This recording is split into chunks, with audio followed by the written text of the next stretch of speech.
नमः शिवाय। तो आज हम जानने वाले कि सच में भगवान का पूजा करने के बाद हमें फल मिलता है।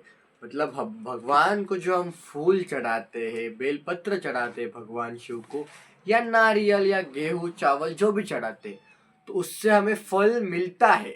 लेकिन हमें भगवान नहीं मिलता है।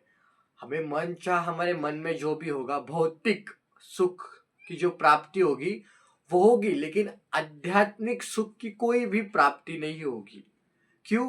क्योंकि आपको भगवान को पाने के लिए नाम जप, चिंतन, स्मरण, ये सारी चीजें करनी चाहिए, ये सारी चीजें करनी पड़ती है। सिर्फ आप भगवान के ऊपर जाकर फूल चढ़ा रहे हो, भगवान के सामने जाकर कुछ बोल रहे हो, उससे आप भगवान के सामने जो चीज मांगते हो, मतलब जो चीज आप उसको बोलते हो भगवान को कि मैं मेरा ये अच्छा काम होने दे, मुझे अच्छी नौकरी लगने दे, या मुझे आप जो भी अच्छा अच्छा बोलते हो भगवान के पास, मुझे ये चाहिए, मुझे वो चाहिए, मेरा ये कार्य होने दे, मेरा वो कार्य होने दे, तो वो सारी चीजें होती है। इसके अलावा और कुछ नहीं होता है।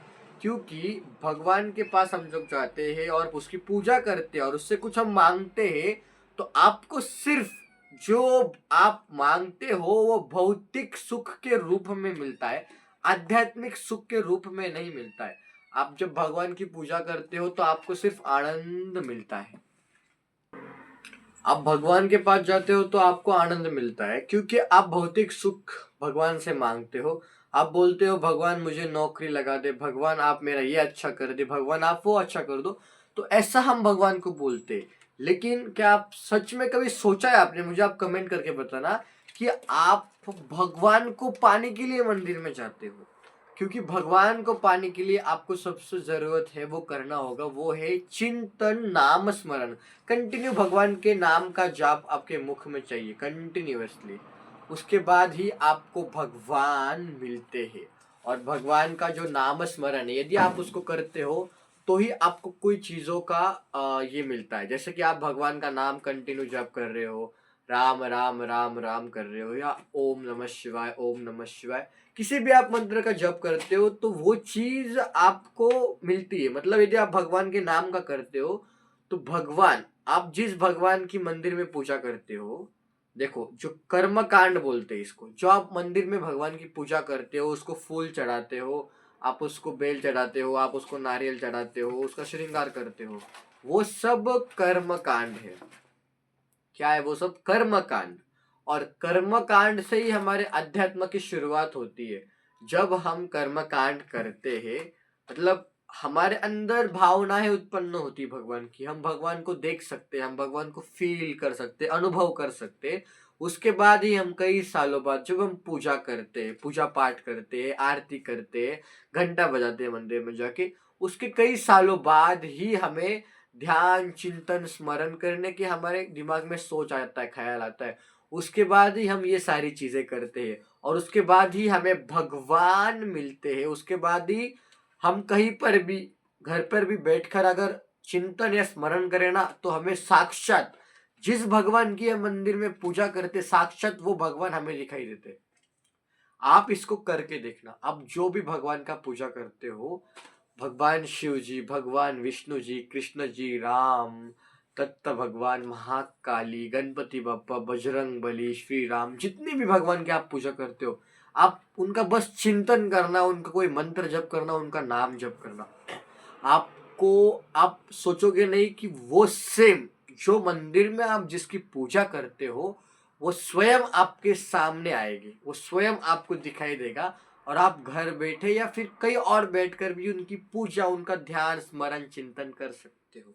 मेरा कहने का यही मतलब है कि यदि आप पूजा करते हो, भगवान को पुष्प चढ़ाते हो, फूल चढ़ाते हो, तो उससे आपको सिर्फ आपको जो चाहिए भगवान से वही मिलेगा, भौतिक सुख मिलेगा।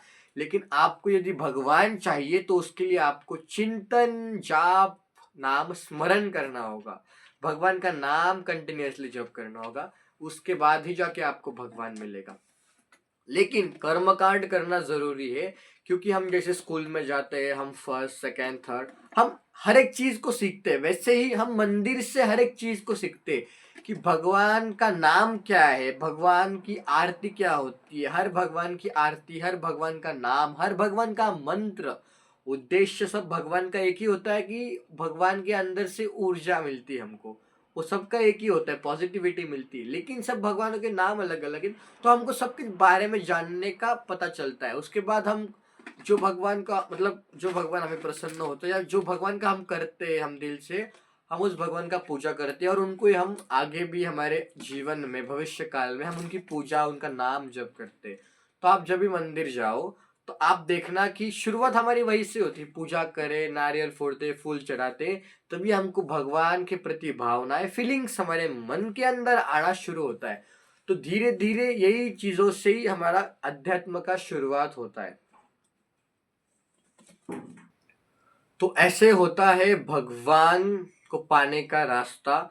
और भगवान का और कर्म कांड में, कर्म कांड मतलब इससे हमको आनंद मिलता है, हम भगवान को फूल चढ़ाते, हमको दिखता है तो हमको अच्छा लगता है, वो कर्म कांड है।